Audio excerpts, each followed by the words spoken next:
A continuación, lo prometido, la doctora Neila Castillo Espitia, antropóloga de la Universidad Nacional de Colombia, sede Bogotá, magíster en Historia Latinoamericana de la Universidad Internacional de Andalucía, magíster en Arqueología e Historia Antigua, Universidad Santiago de Compostela, y doctora en Arqueología e Historia Antigua de la misma universidad.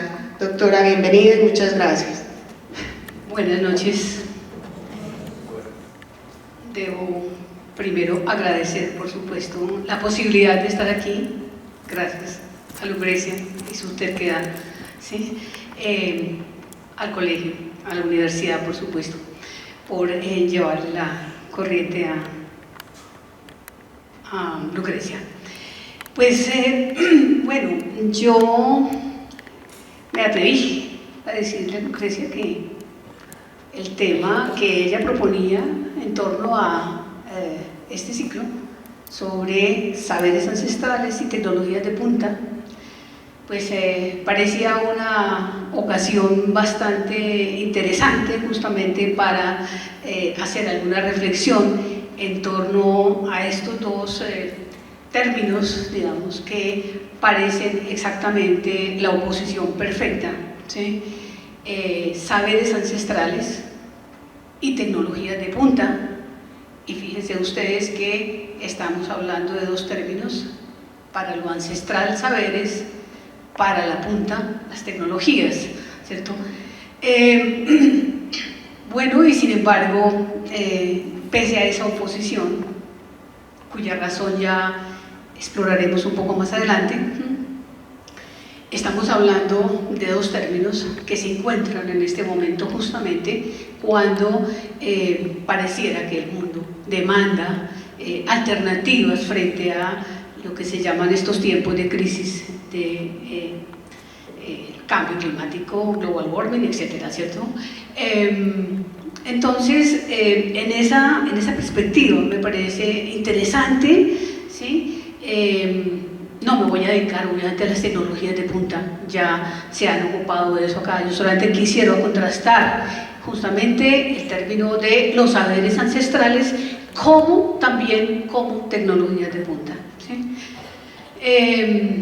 Para romper entonces esa dicotomía, esa oposición. Entonces yo quisiera dejar en el aire que cuando estamos hablando en este momento de saberes ancestrales, podemos estar tal vez hablando también de tecnologías de punta.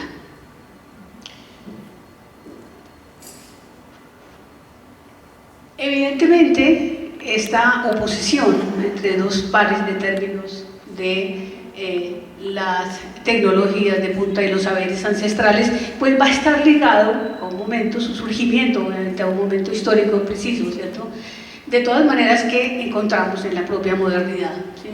Que vemos, digamos, completamente formalizado, si se quiere, a finales del siglo XVIII, cuando se ordena todo un esquema y se genera una temporalidad de todas las sociedades del mundo y se genera una línea de tiempo, ¿sí? En el que se desenvuelve la historia de manera lineal y en donde el pasado siempre queda atrás y el futuro obviamente siempre estará adelante, ¿cierto?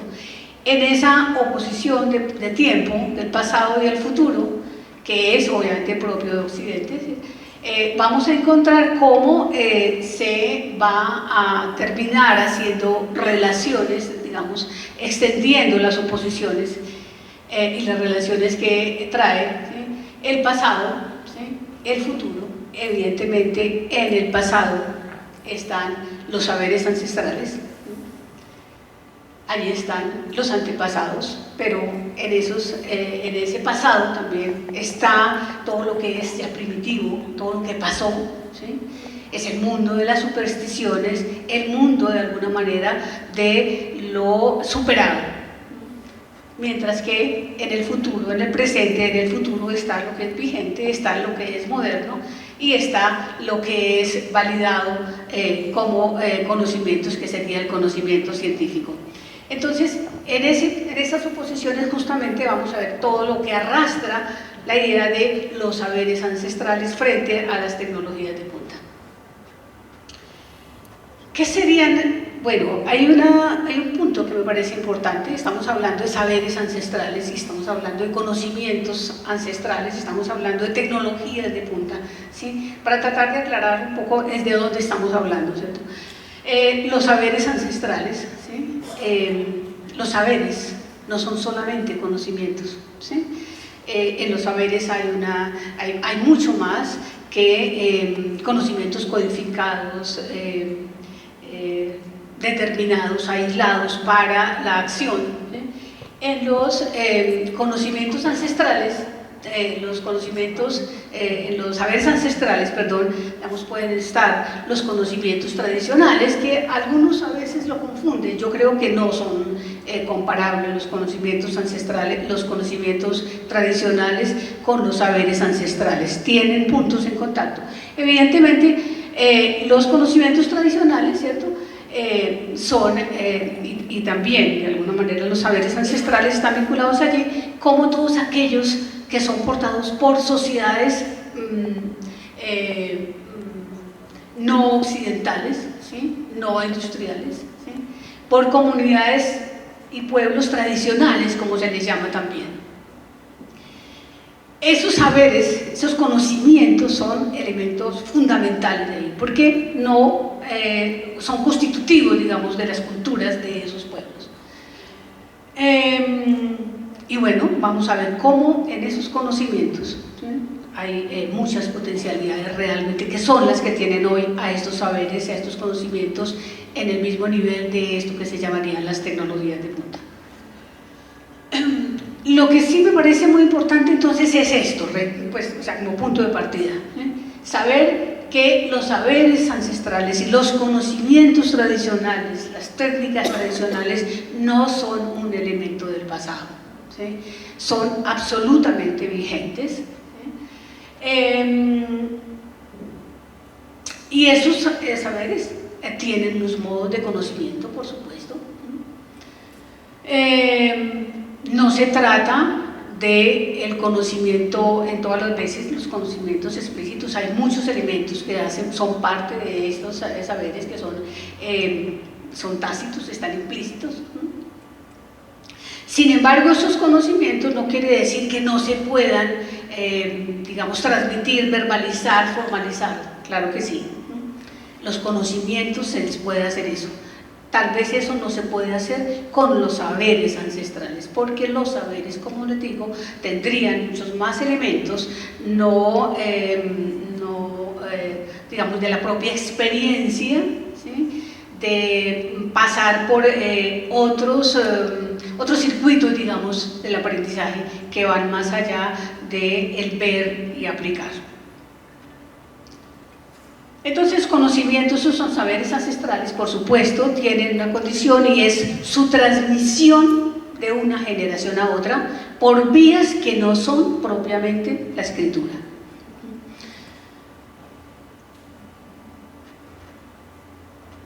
En términos generales, uno podría hablar de estas dos formas, digamos, de conocimiento. Hay otras, pero digamos que serían las más corrientes, ¿cierto? El conocimiento científico, ¿sí? Completamente codificado, completamente objetivo, desprendido de la subjetividad de quien conoce, de quien produce el conocimiento, mientras que esa segunda otra forma, que sería la que estaría vinculada a los saberes ancestrales, ¿sí? Es esencialmente experiencial. En la interacción básicamente con el mundo, y de ese mundo obviamente todo lo que lo compone, tanto los humanos como los no humanos.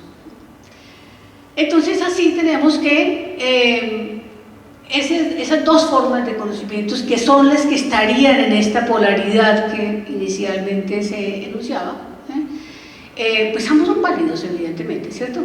Pero evidentemente el conocimiento científico, ¿sí? Se pregunta más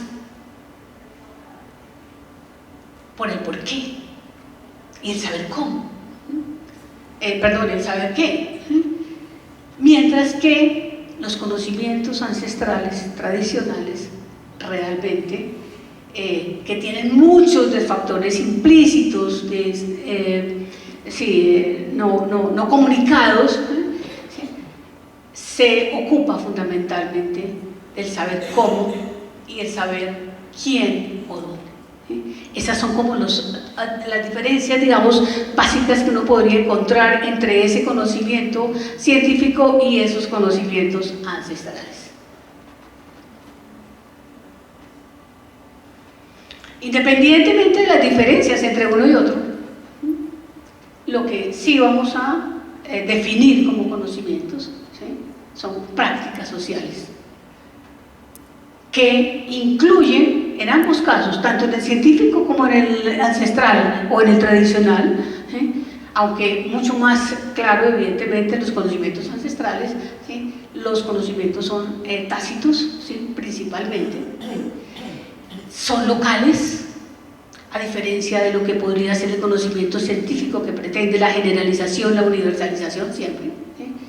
Pero en ambos casos son formas válidas de conocimiento. El conocimiento no científicos, es decir, no regidos por todas las reglas que rigen el conocimiento científico, ¿sí?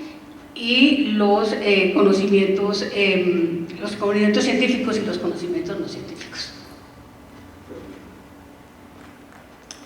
Esos conocimientos y esos saberes ancestrales que hoy aparecen como un elemento fundamental casi que en muchas cosas de esperanza, ¿sí?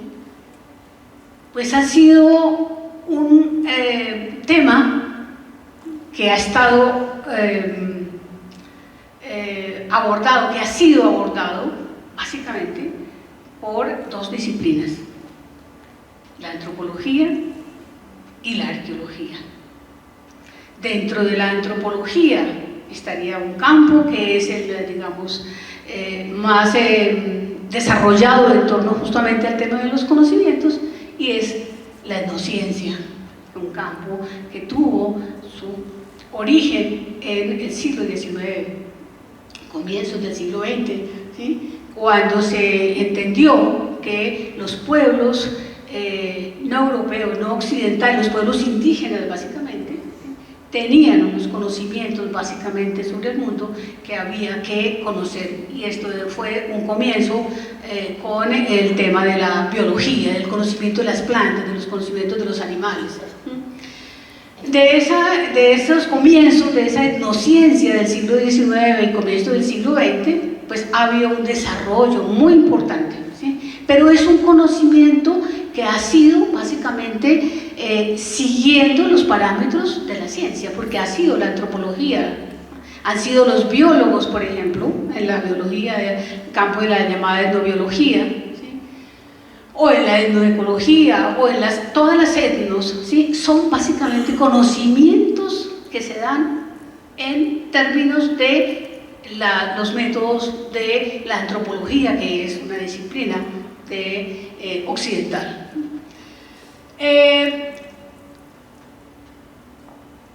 Esa etnociencia en todas sus expresiones, en todos sus etnos, ¿cierto? Pues es la que ha, digamos, la que ha permitido reivindicar y recuperar el valor de esos conocimientos, no simplemente situándolos como lo exótico, como lo de aplicación inmediata, como lo de poca validez, sino viendo la profundidad y las características tan particulares que tienen esos conocimientos tradicionales, que tienen esos saberes ancestrales. Por el otro lado estaría la arqueología que a través de la materialidad de todos los elementos de las prácticas sociales va a permitir entender en unas escalas de tiempo de muy larga duración cómo ha sido ese proceso de producción de conocimientos que hoy podemos estar llamando ancestrales y que pareciera que están limitados a los pueblos indígenas, pero que en realidad obviamente es un conocimiento que nos compete absolutamente a toda las sociedades. Cuando uno habla, claro, yo me pregunto, cuando estamos hablando ahora de saberes ancestrales, ¿de qué ancestros estamos hablando? O simplemente es el pasado, todos los que nos han precedido, que podría ser una manera de abordar lo ancestral, ¿cierto?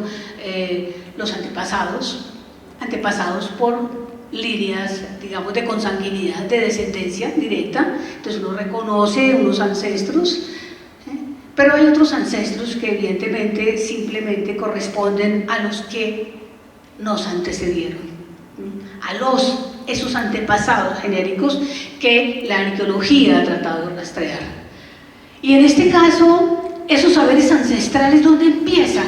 Evidentemente empiezan con la formación de esos ancestros, es decir, la formación, la humanización misma, la emergencia de lo humano.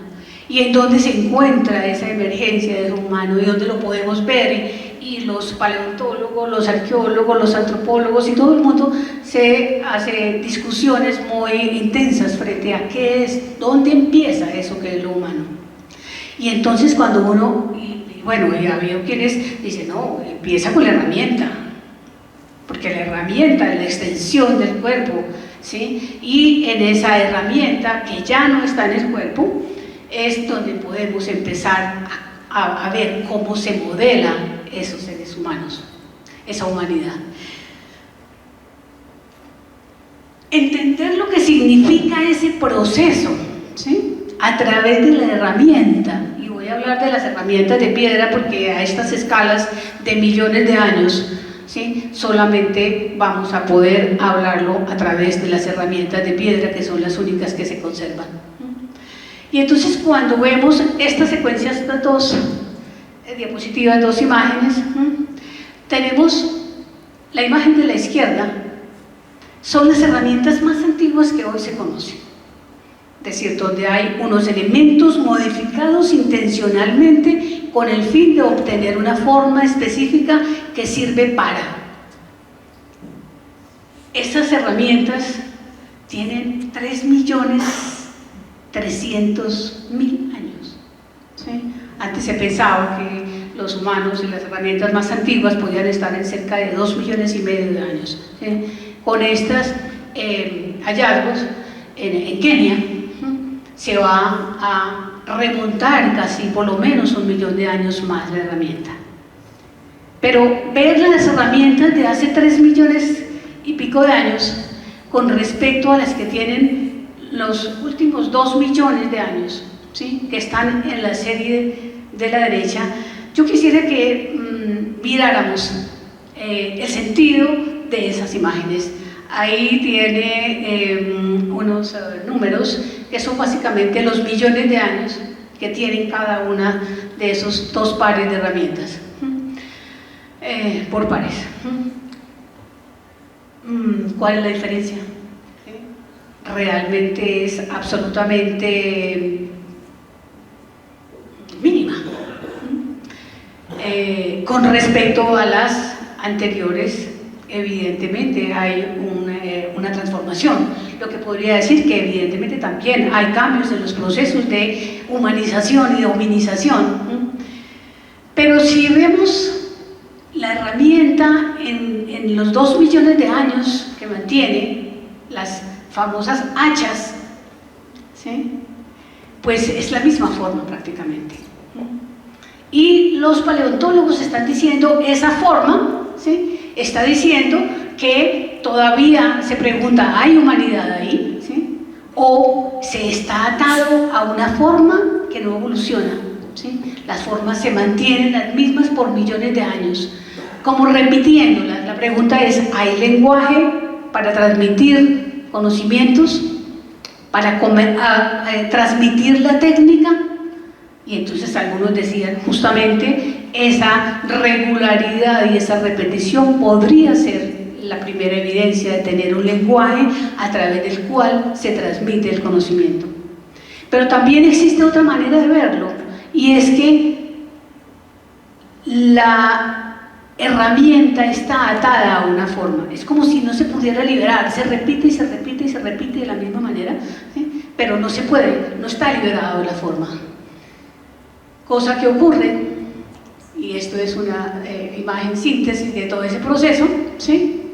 En donde las primeras imágenes estaríamos viendo los equivalentes a las que estaban en las otras imágenes, y lo que se conoce en la jerga arqueológica como el Paleolítico, y el Paleolítico más antiguo. Pero a partir de esta imagen, a partir de este punto, de ahí en adelante, mientras que aquí las herramientas son muy reducidas en su forma, muy poco diversas, de hecho son 2 herramientas máximo, ¿sí? De pronto hay, hace unos 200.000 años, para otros 100.000 años, esos tiempos, temporalidades siempre son muy complicadas en la arqueología, porque siempre habrá un hallazgo que va a estar echando por tierra todo lo que se ha pensado. Pero esto de aquí hacia allá, lo que está mostrando es ya realmente esa liberación de esa forma inicial, ¿sí? Para la forma, se estalla en 1000 formas, esa forma inicial estalla en 1000 formas. Se dice que durante todo el Paleolítico inferior, el más antiguo, ¿sí? De 1 kilo de piedra, de roca, se podían obtener alrededor de 60 centímetros de filo, ¿sí? O sea que era muy poca la cantidad digamos, de herramienta útil, de zona útil de una herramienta de 1 kilo de piedra, ¿sí? Se desperdiciaba la mayor parte, quedaba un filo muy pequeño. Cuando estamos hablando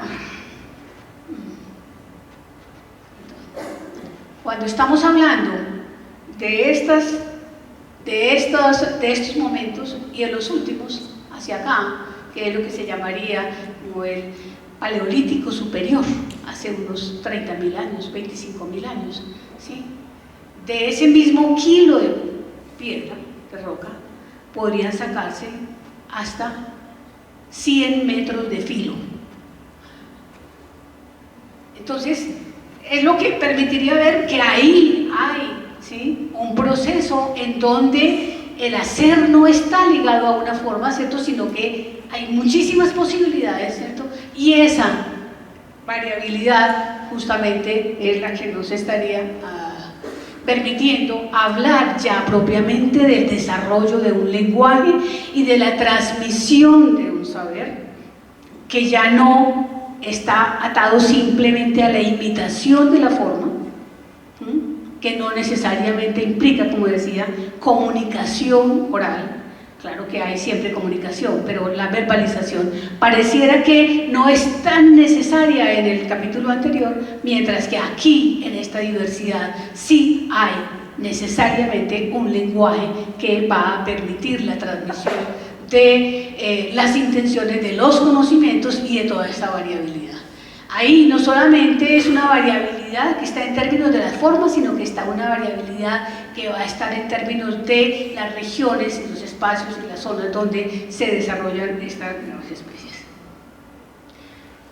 Si hasta ahí nosotros, hasta el Paleolítico, tenemos este proceso de independencia de las formas y de las funciones, de esas ataduras ancestrales, con la vida sedentaria, que en la jerga europea se le conoce como el Neolítico, van a aparecer todos los elementos, digamos, de la tecnología, de las técnicas que tenemos hoy en día, ¿sí?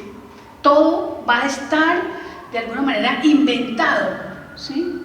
Para ese momento. Las piedras ya no van a ser solamente piedras talladas, van a existir también las piedras pulidas. También van a existir todas las herramientas y todo el conjunto de herramientas que se necesitan para el cultivar, para la construcción, etc. ¿Sí? Los metales van a estar rápidamente desarrollados, ¿sí? De manera que hace 5.000 años, ¿sí? De alguna manera, todo estaba inventado. De ahí en adelante, ¿sí?, las sociedades humanas lo que han hecho es desarrollar esas técnicas, ¿sí?, que se tuvieron tanto tiempo de desarrollo, pero van a ser simplemente a partir de eso. Es decir, no es posible, ¿sí?, saltarse. Ahora, lo que me parece más importante también cuando vemos estas imágenes, ¿sí?, de estas herramientas, por ejemplo, y este tipo de expresiones, es que no se quedan allá, no son superadas simplemente, siguen vigentes. Es decir, el cimiento de una técnica con la roca tallada simplemente, pues la roca tallada nunca se va a dejar de usar. Es decir, los escultores todavía utilizan la tallada, ¿sí? Es decir, son tecnologías, son conocimientos que se crean en un momento determinado y mantienen, se conservan, y son la base de todas las tecnologías que hoy tenemos en el mundo. Ahora, esos saberes ancestrales, que no son solamente técnicas, que no son solamente conocimientos, que son concepciones del mundo en el cual la acción se realiza, pues va a tener en el arte rupestre unas maneras clarísimas de expresarse, ¿sí? No hay aquí simplemente animales, no hay aquí simplemente escenas, ¿sí? Hay una manera necesariamente de transmitir saberes, ¿sí? Por eso volvemos otra vez, los saberes ancestrales no están hechos solamente de conocimientos, ¿sí?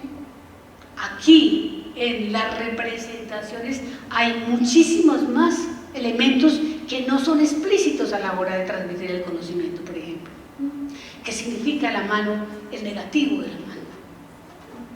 ¿O qué significan los colores? Las formas en general. Entonces, en una de las expresiones más antiguas que hay para la humanidad, tenemos todo el arte rupestre que nos va a permitir entender esa dimensión no verbal del conocimiento que se transmite y que fija en medios diferentes, en este caso las rocas, ¿sí?, a través de pigmentos, ¿sí?, fija unas representaciones de lo que se sabe, de lo que se piensa, del mundo en el cual se está viviendo. Esta imagen que se ha vuelto tan popular últimamente en los medios en Colombia y que corresponde a una de las paredes de Chiribiquete, pues lo que está diciendo es que la intención, básicamente, digamos, de ver lo representativo del mundo que hay ahí, la cantidad de conocimientos y de saber que hay ahí en esos murales gigantescos, es un hecho que se comunica de la misma manera en todas partes. Si las anteriores imágenes estaban centradas básicamente en Europa, en el viejo mundo, y estas imágenes están centradas en América, pues estamos viendo exactamente el mismo mecanismo de transmisión de saberes, ¿sí?, que quedan ahí en testimonio a través del paso del tiempo.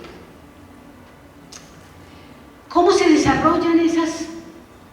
¿Cómo se desarrollan? Es una Antioquia, ¿sí? ¿Dónde están esos ancestros? ¿Qué es lo que hay aquí que uno pudiera decirle conocimientos ancestrales? ¿Cuáles son esos conocimientos ancestrales en Antioquia?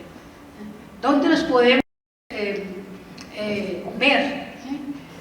Estos son solamente un par de imágenes de excavaciones arqueológicas que se llevaron a cabo, en la década del 90, en donde se encuentran los vestigios más antiguos, donde están los ancestros de Antioquia. ¿Y qué cuentan esos ancestros? Vistos a través del registro arqueológico, el material arqueológico que se encuentra, que apenas se conserva después de destrucción de muchos de los elementos de esa cultura material. Pues en estos lugares, en toda la cuenca del río Porce, se encuentran estos ancestros, las evidencias de estos ancestros que nos van a permitir entender eso de las raíces eso de esa ancestralidad, qué significado puede tener en esta región.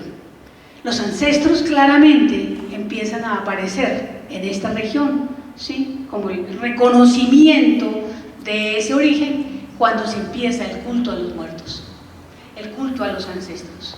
3000 años duraron en este sitio que hoy, en esto que es una terraza a la orilla del río Porce, del río Medellín, en una zona que hoy ya está cubierta por el embalse Porce II, ¿sí? En este sitio,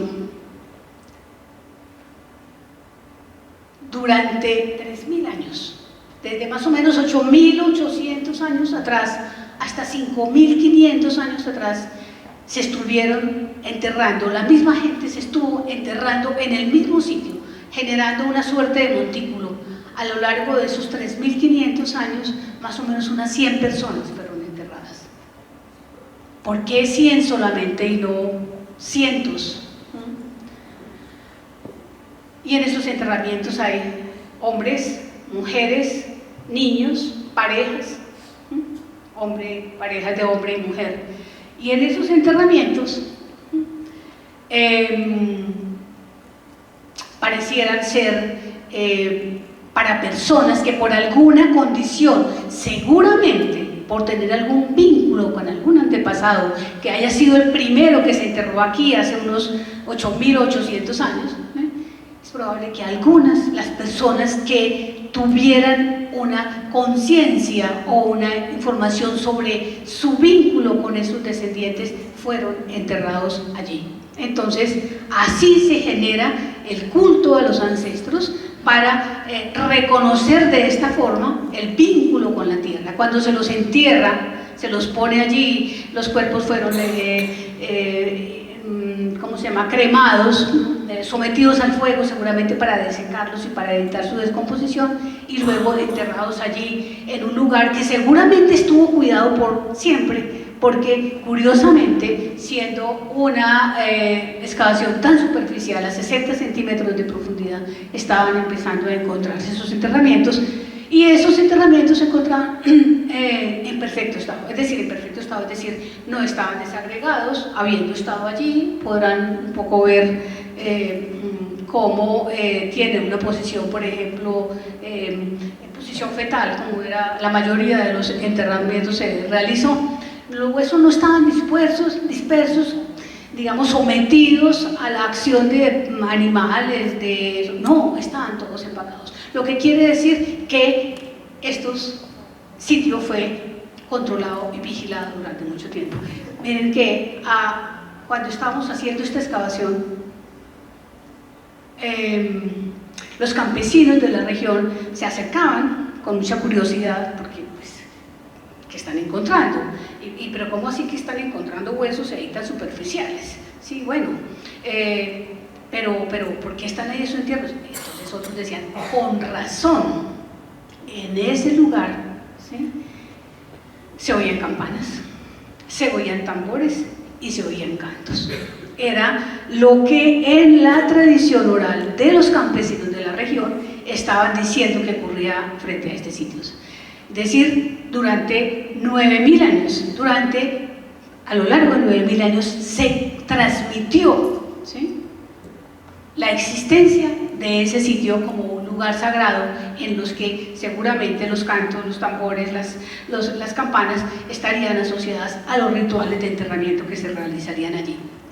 Pero estos personajes, ¿qué hicieron? ¿Quiénes son estas sociedades y qué hicieron aquí en esta región? Se dedicaron, ¿sí?, como una sociedades de bosques tropicales de montaña, en donde en un ecosistema con características muy particulares, donde la fauna no es lo más grande, los animales no son los más grandes, los más abundantes, ¿cierto? Pues estas sociedades aprendieron una cosa que hoy todavía es parte de la vida en Antioquia, y es la agricultura, ¿sí? En esta región se tiene el lugar más antiguo, ¿sí?, y estamos hablando de esto con otras áreas de un poco más al sur de Antioquia, hacia Caldas, Risaralda, donde también algunas culturas similares se encuentran, en donde tenemos a quienes aprendieron a cultivar el maíz traído de México seguramente, o traído de otra región. El maíz se domestica en México y a través de allí, a través de contacto entre las personas, va a empezar a difundirse esta planta, que va a terminar su domesticación en cada una de las regiones a donde llegan las semillas, ¿sí? Generando variedades. Pues acá en esta región tenemos 7.000 años cultivando maíz, desde que empezó seguramente en una escala muy experimental, en muy pequeña escala, pequeñas huertas sin claros cerca de las casas.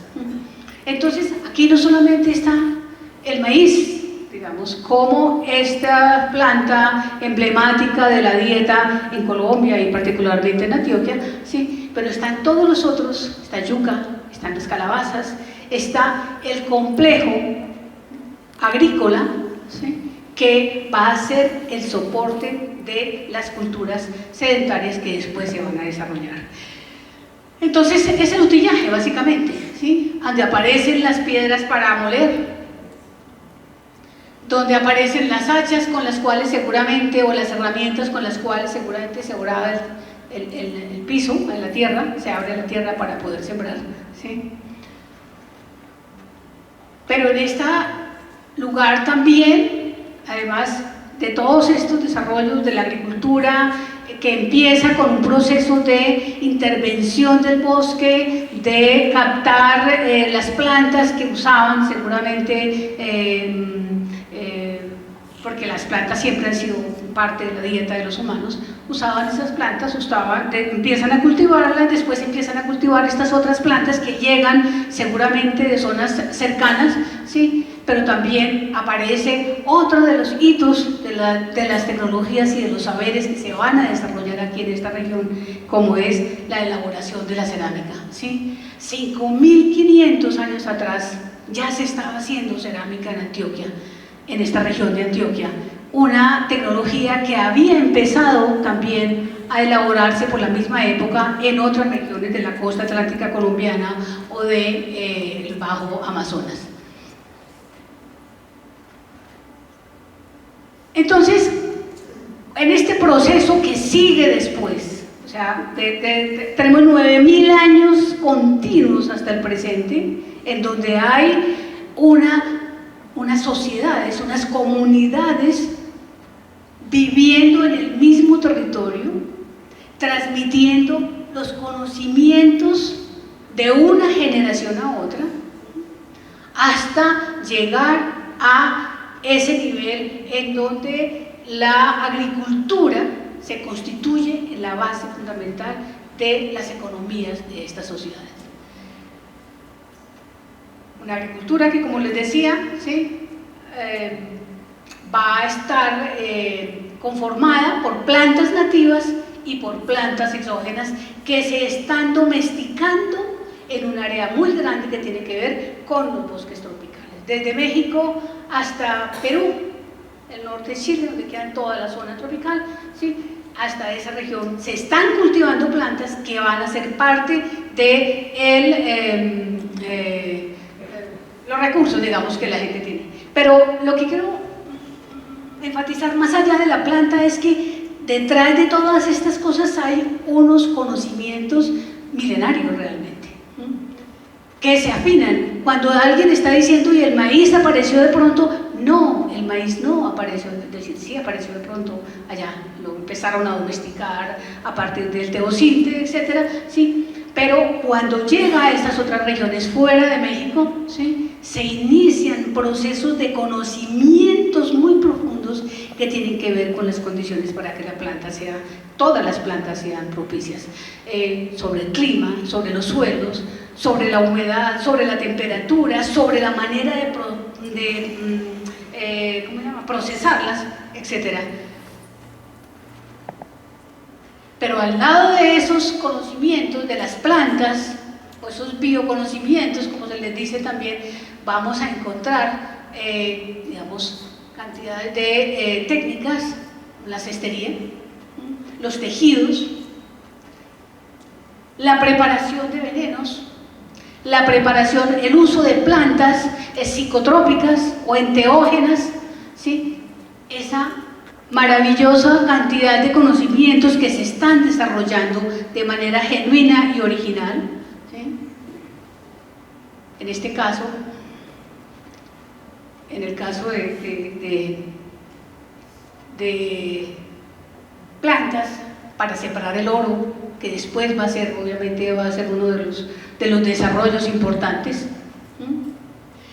Conocimientos no logrados todavía por nuestra ingeniería, como el control de las inundaciones en toda la zona de la cuenca del río San Jorge y del río Cauca, toda la depresión momposina, a través de un sistema de canales que hicieron los antiguos cenúes, en donde permitía controlar las inundaciones que se presentaban durante la mayor parte del año y hacer de estas tierras que hoy son con el mínimo, digamos, de población, ¿sí? De hacer de las tierras más pobladas y más productivas, básicamente.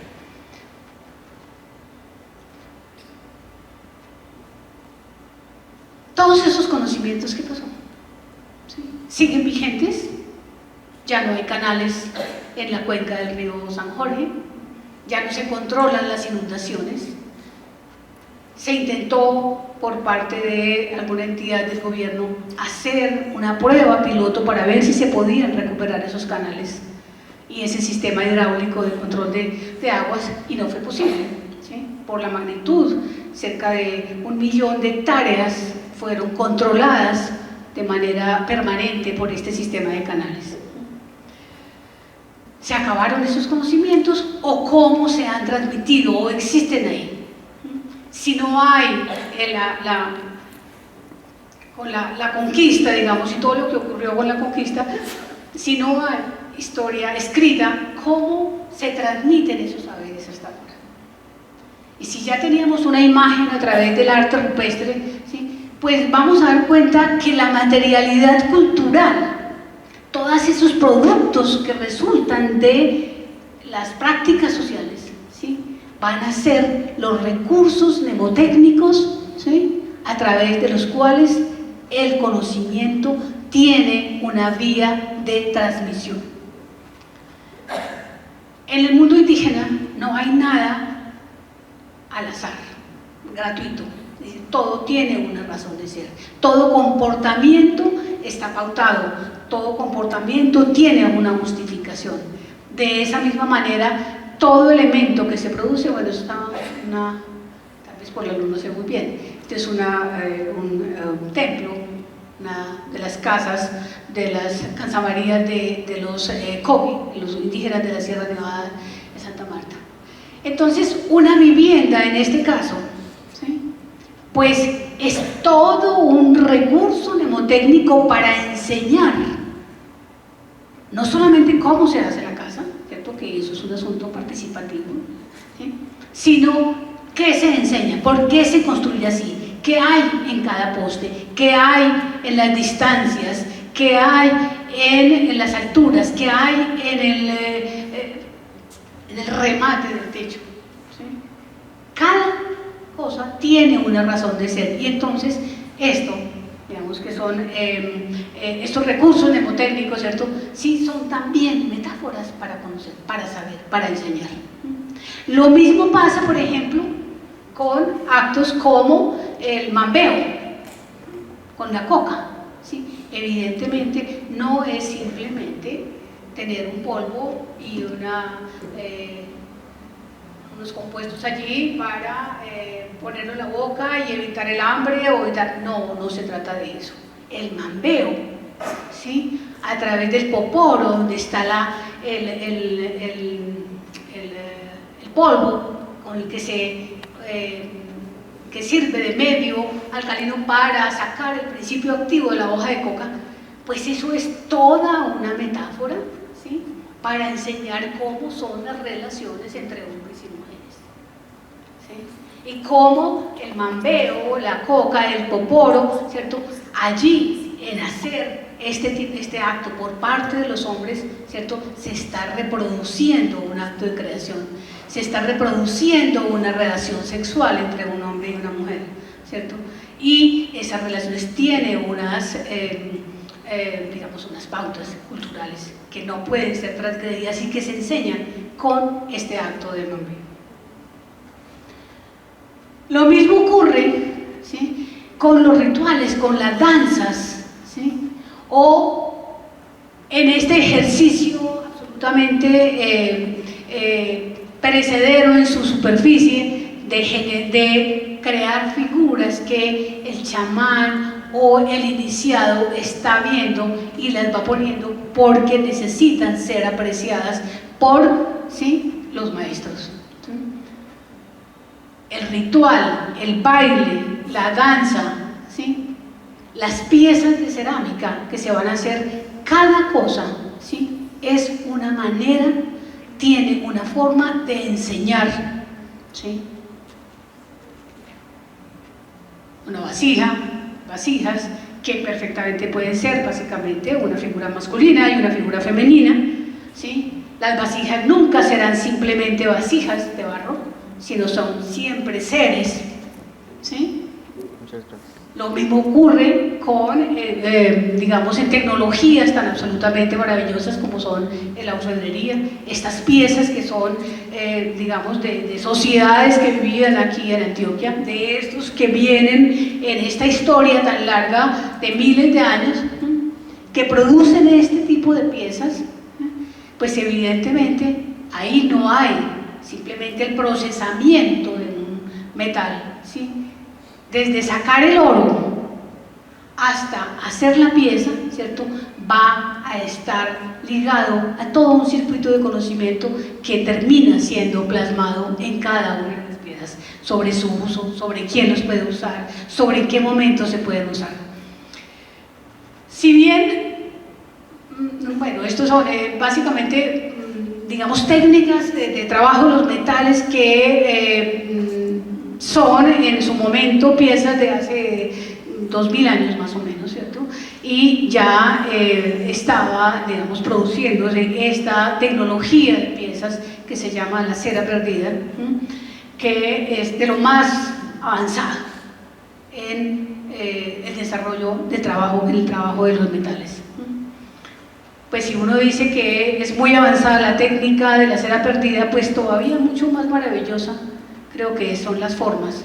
Creo que podría ser lo más de punta, digamos, que podría ser en el arte estas expresiones, estas formas. Entonces, hay unos conocimientos milenarios, millonarios, ¿sí?, que se transmiten, que llegan hasta nosotros. En su camino, pues evidentemente muchas cosas se han olvidado, ¿sí?, pero lo que es claro es que lo que es fundamental sigue vigente, porque eso se transmite de una generación a otra. Cuando ocurre la conquista, ¿qué ocurre?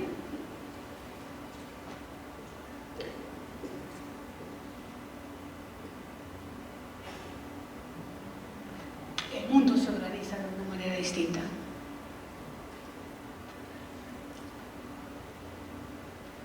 Se organiza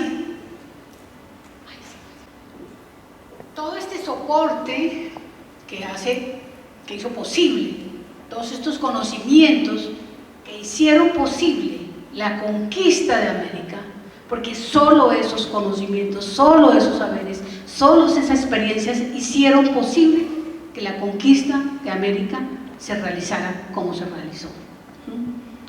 Los españoles sabemos, eran unos pocos, unos cuantos, no tenían ni idea dónde estaban, ¿sí?, y mucho menos de qué había dentro de esta. Entonces, fueron los conocimientos de estas sociedades que hasta ese momento las que hicieron posible la conquista. Sin embargo, la conquista, como todos saben bien, inaugura una nueva era en la historia humana, ¿sí? En ese momento empieza lo que hoy llamamos la globalización. Se extiende el conocimiento, ¿sí?, a un mundo más allá de lo que hasta entonces era en el viejo mundo. se extiende a América y con eso el planeta queda prácticamente incorporado, ¿sí?, en la geografía, digamos, de todas las culturas. Perdón, América queda incorporada en esa geografía planetaria de todas las que están todas las culturas.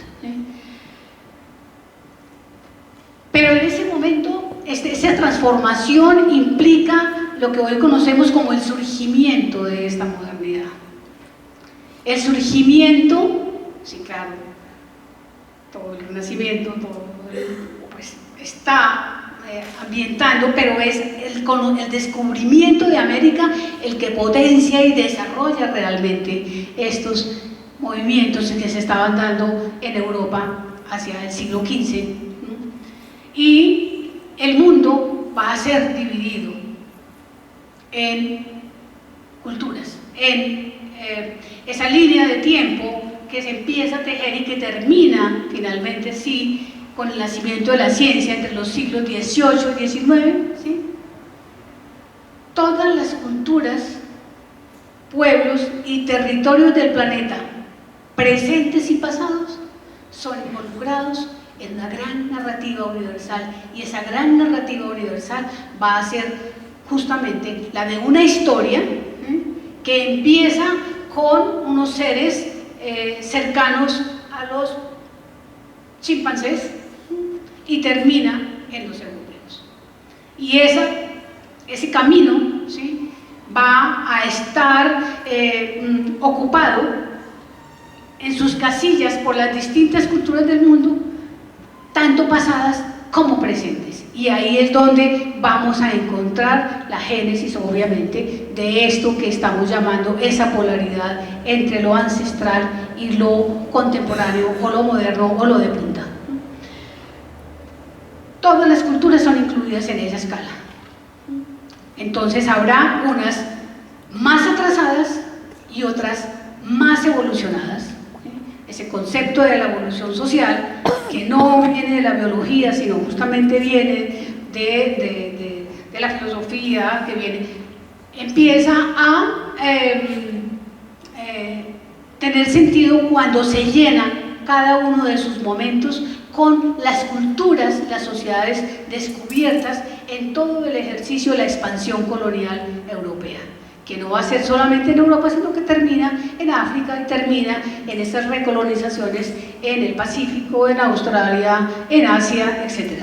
Entonces, Europa se declara el culmen de ese proceso, ¿cierto? Y todo lo que está ahí va a entrar como, digamos, sociedades menos desarrolladas, menos civilizadas. Vamos a tener esa clasificación de el salvajismo, la barbarie y la civilización que se impuso en el siglo XIX, y entonces el mundo se va a dividir entre salvajes, bárbaros y civilizados.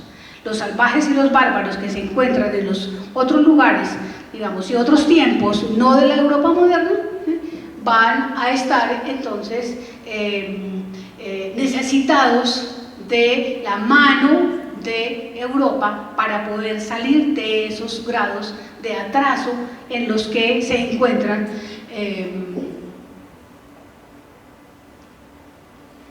Entonces, con ese fenómeno, con ese proceso de colonización, ¿sí?, que va a dar origen a esa condición de colonial de los conquistados, pues se tejen tres elementos que van a ser fundamentales para entender todo lo demás. Se crea la modernidad, efectivamente ahí se crea la sociedad, todos los valores, digamos, el capitalismo, la industrialización, la ciencia, se crea en esa modernidad, y Europa como centrada, como el culmen, digamos, de esa modernidad, y la colonialidad como la condición de estos pueblos que están en el resto del mundo.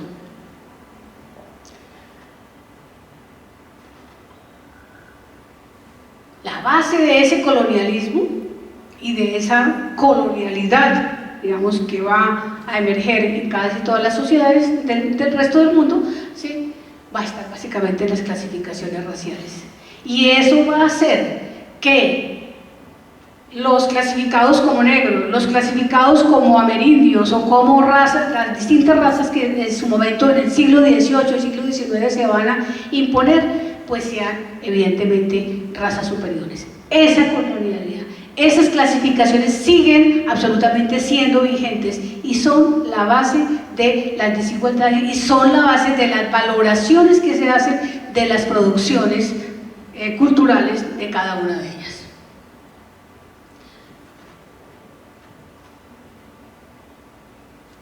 En esas relaciones coloniales, evidentemente, lo que estamos claros es que el conocimiento científico surge y ese va a ser el conocimiento verdadero. Lo demás, ¿sí?, va a ser desestimado porque no se lo considera realmente digno, porque no se ajusta a los patrones, a los métodos, al modelo de conocimiento que impone Europa. Entonces se silencian esos saberes. Al comienzo de la conquista, simplemente las cosas que hacían los indígenas eran cosas del demonio. Las herramientas que tenían, los elementos que tenían en sus rituales eran cosas del demonio, empiezan a ser prohibidas. La lengua es la manera de comunicarse, comunicarse con el demonio. Entonces, evidentemente, las lenguas son obligadas a ser olvidadas, ¿sí? Y así, cada uno de estos actos va a generar el silenciamiento de estas sociedades, ¿sí?, para quedar la prevalencia de que lo único que vale realmente es el conocimiento científico de Occidente, lo demás es premoderno, lo demás es no científico, lo demás es mítico, lo demás es superstición, y solo el conocimiento científico es el que va a quedar. Esto significa, ¿sí?, que por esas directrices, digamos, del desarrollo de Occidente, los conocimientos tradicionales, los saberes ancestrales van a ser no solamente completamente silenciados e invalidados, ¿sí?, como dice un epistemicidio, ¿sí?, se mata ese conocimiento, las formas de conocimiento y la validación de los conocimientos van a quedar completamente marginados por lo que sería ese aniquilamiento de esos saberes que estaban en tal diversidad de culturas, ¿sí?, no solamente en América, sino en el resto del mundo.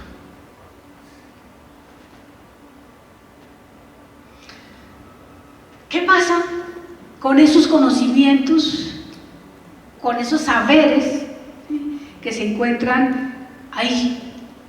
Pues los procesos de descolonización de África particularmente, se habían hecho algunos intentos en América también, ¿cierto? Pero son básicamente los procesos de descolonización de África y de Asia, ¿sí?, las que van a generar la reivindicación y volver sobre los saberes propios para empezar a cuestionar esa hegemonía europea del conocimiento científico sobre estas sociedades no europeas.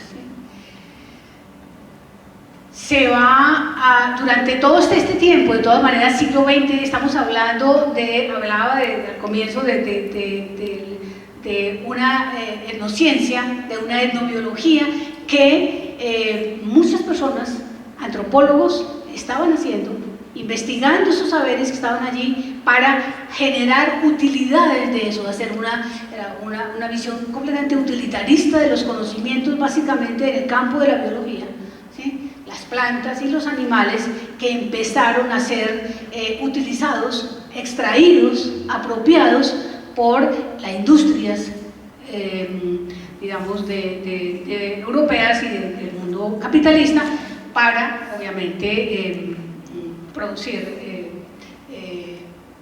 bienes, ¿sí?, productos que estaban completamente apartados de su contexto original, ¿cierto?, para hacer este tipo de nuevas producciones.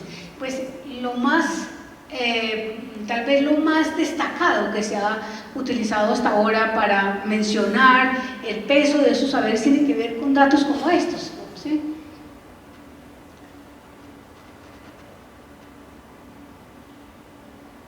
Que más del 90% de la diversidad de plantas se encuentre en las zonas tropicales, quiere decir que más del 90% del conocimiento sobre esas plantas es de estos países, de estas sociedades que no encajan justamente dentro del modelo europeo.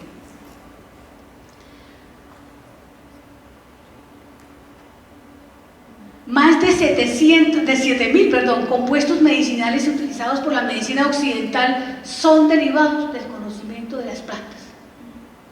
Y ahí, en ese conocimiento que tienen estas sociedades, ¿cierto?, han estado pues las luchas de reivindicación, de reconocimiento de derechos de autor, de reconocimiento de los beneficios que otorgan, económicos básicamente, y de reconocimiento también que otorgan esos hallazgos.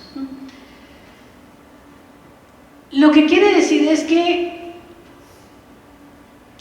en silencio, casi que de manera oculta, clandestina, ¿sí?, esos conocimientos invalidados desde el momento en que se llevó a cabo la conquista de América y se extendió el colonialismo al resto del mundo, esos conocimientos fueron sustraídos o han sido sustraídos y son los que soportan en buena parte muchas de los logros, llamados logros, del desarrollo del capitalismo y de la sociedad industrial.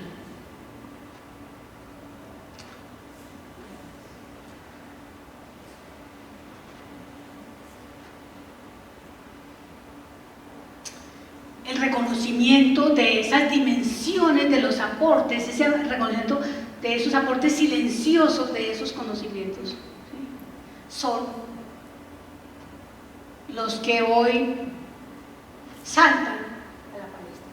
Y todos sabemos que los conocimientos ancestrales, que las tradiciones ancestrales, que los saberes ancestrales están de moda. Pero no están de moda simplemente como un capricho más dentro de de lo que ocurre a través del tiempo, de que una cosa se pone de moda y luego pasa. No, los conocimientos, los saberes ancestrales están por primera vez de moda, ¿cierto?, porque es allí donde realmente, por fortuna seguramente, están las claves del futuro del planeta y del futuro de la especie. El Papa Francisco, en su gira, creo que fue a Colombia, cuando vino a Colombia, creo que, y en su encíclica, ¿cómo es que se llama? Perdón. Bueno, la encíclica.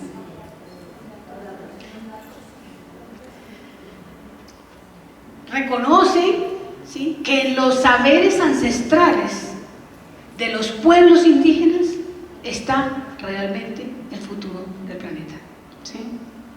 Lo ha expresado, pero no solamente lo ha expresado el Papa, ¿sí?, porque eso es parte de todo un paradigma nuevo que hay en este momento, que tiene que ver con traer esos saberes ancestrales al mismo nivel de las tecnologías de punta. En este momento las tecnologías de punta obviamente se enfocan en las comunicaciones, bueno, hay tantos temas pues, la curación, en la medicina, evidentemente en las comunicaciones, y pareciera que ahí no tuvieran que decir nada los pueblos indígenas, y resulta que todavía, ¿sí?, no se sabe cómo es posible la curación a distancia, o no se sabe cómo es posible, qué es eso del vuelo chamánico, ¿sí?, en donde el chamán, a través de un proceso de estimulación del sistema de su cerebro, ¿sí?, es capaz, ¿sí?, de viajar, ¿sí?, para poder orientar e ir al mundo de los espíritus para poder saber cómo debe proceder frente a las circunstancias que se están presentando. Pareciera decir, sería posible decir, pero chamanismo puede ser pura, casi que magia, ¿sí? Tampoco saben, ¿sí?, cómo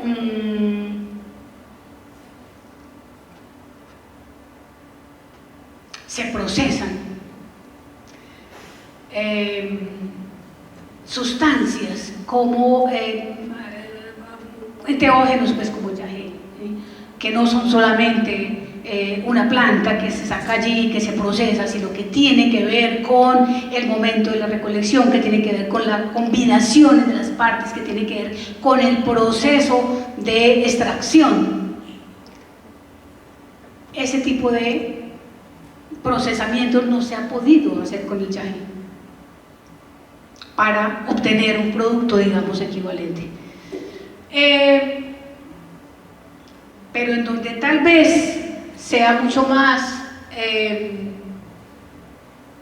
importante los conocimientos, los saberes ancestrales, ¿sí?,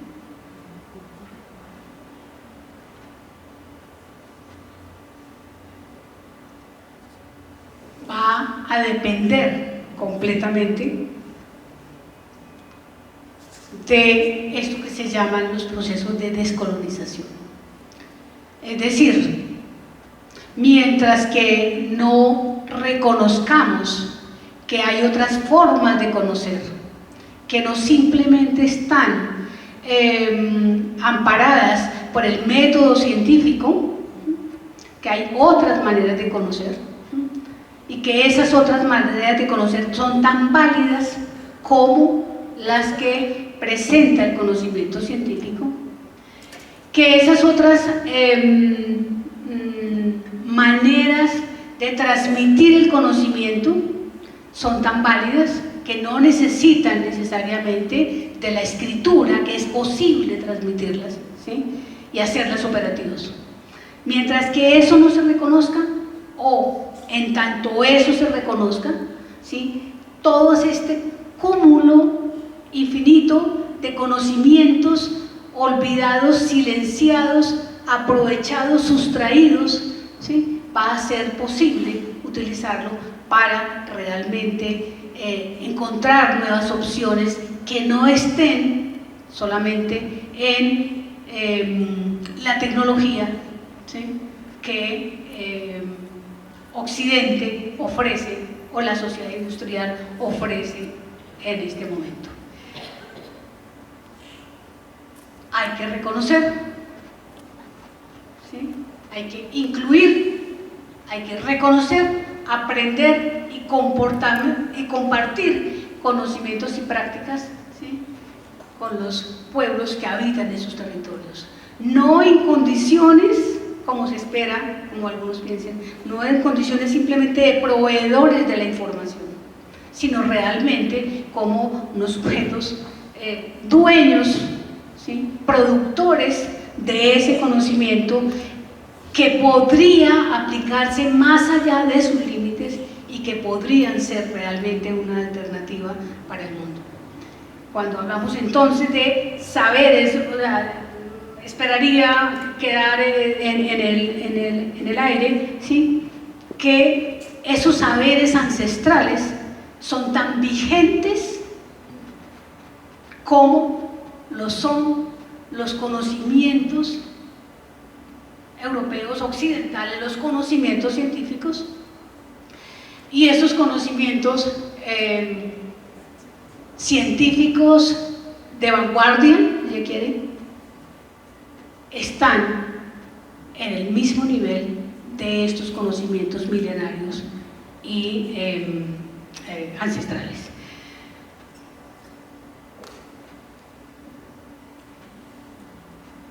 Entonces sí, realmente pareciera la rueda dar la vuelta y pensar que esos pueblos aborígenes, con esos conocimientos, ¿sí?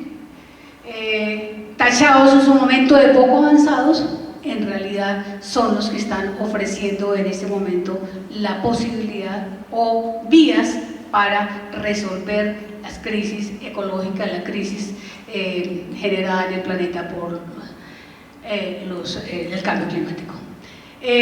La propuesta que hacen estos pueblos, ¿sí?, para poder navegar, digamos, en esa dirección, ¿cierto?, es lo que se llaman las ecologías de los saberes. Esa ecología de los saberes, que es compartir realmente, ¿sí?, la producción y uso, ¿sí?, divulgación, difusión, comunicación, enseñanza de esos conocimientos tradicionales, ancestrales, junto con los conocimientos que las sociedades producen, la sociedad occidental produce en la actualidad. Esa es la manera, digamos, que podría articular algo que, repito, no está en el pasado, no está obsoleto, ¿cierto?, sino absolutamente vigente en esta época. Bueno,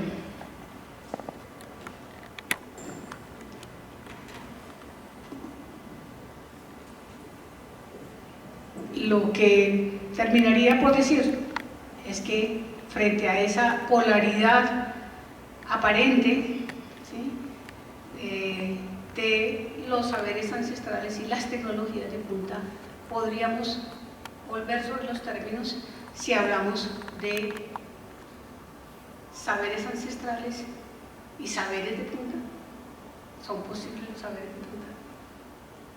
O hablamos de conocimientos ancestrales y conocimientos de punta. ¿Sí? Tal vez los saberes ancestrales como saberes de punta sean posibles, más difícil que sean las tecnologías de punta sean saberes de punta. ¿Sí? Los saberes demandan experiencias, una decantación de esa experiencia, que no son experiencias individuales, ¿cierto?, sino que son experiencias colectivas. En estas sociedades existen los maestros, los sabios, ¿sí?, y esa sabiduría, vuelvo a decir, no es solamente conocimiento. En los saberes, las tecnologías de punta, que son como todo el conjunto de conocimientos que la sociedad elabora para desarrollar, para aplicar, ¿sí?, en función de conseguir algún objetivo, pues son conocimientos manipulables, codificables, enseñables, transmitibles, obviamente, ¿cierto? Pero todavía no están en el lugar de ser saberes de punta.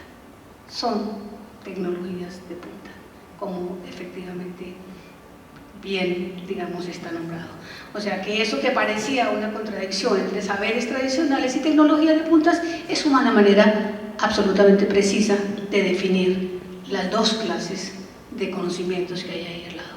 Los saberes ancestrales son saberes, son sabiduría, y esa, como le pasa o nos pasa a los viejos, esa no se adquiere de un día para otro, no basta con enseñarla, esa necesita pasar por la experiencia, por la emoción y por cada una de las células para poderse volver sabiduría, ¿sí? Los conocimientos, existen maneras de transmitirlos, existe la escuela, existe la experiencia y la práctica, como el elemento central. Y esa práctica no podrá ser nunca, digamos, eliminada dentro del campo de los saberes, de los conocimientos tradicionales o los conocimientos ancestrales. La práctica es la manera de enseñarla, no como ocurre con el conocimiento occidental, donde se pretende, digamos, hacer esta separación entre el conocimiento y la práctica, ¿no? Bueno, esto es más o menos esta mirada que quería hacer con ustedes sobre esa relación entre los saberes. Ahora, realmente me parece absolutamente maravilloso que este ciclo se vaya. Yo simplemente quería hacer como esa presentación inicial de lo que consideraría que son los saberes ancestrales, pero qué rico que pueda haber aquí verdaderos sabios en esos saberes ancestrales para que se pueda tener, digamos, una dimensión más clara de lo que significa esa diferencia entre el saber y el conocer.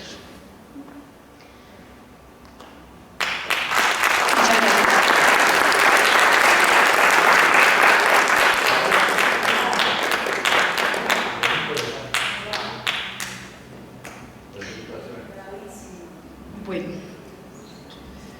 Muchas gracias, doctora Nilsa. Pues realmente una vez más nos muestra cómo es imposible olvidar el pasado, y para poder vivir un buen presente y mejor un buen futuro todavía hay que tener en cuenta esos saberes ancestrales. Ahora invitamos a la madre de Beatriz, quien nos va a dar un saludito y una despedida también.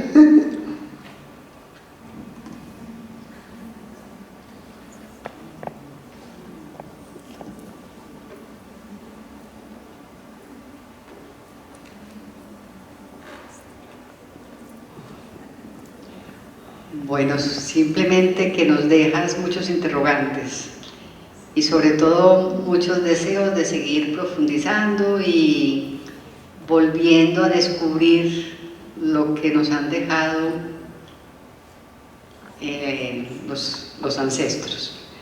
Y ojalá pudiéramos invitar a más personas a estos diálogos que nos pueden enriquecer mucho este año, y sobre todo que la Casa Vieja va a ser centro de los saberes ancestrales en el mes de julio y agosto. Entonces, para que vamos contando esas historias. Muchas gracias por venir y esperemos que todo esto nos sirva para vivir con mayor sentido. Muchas gracias.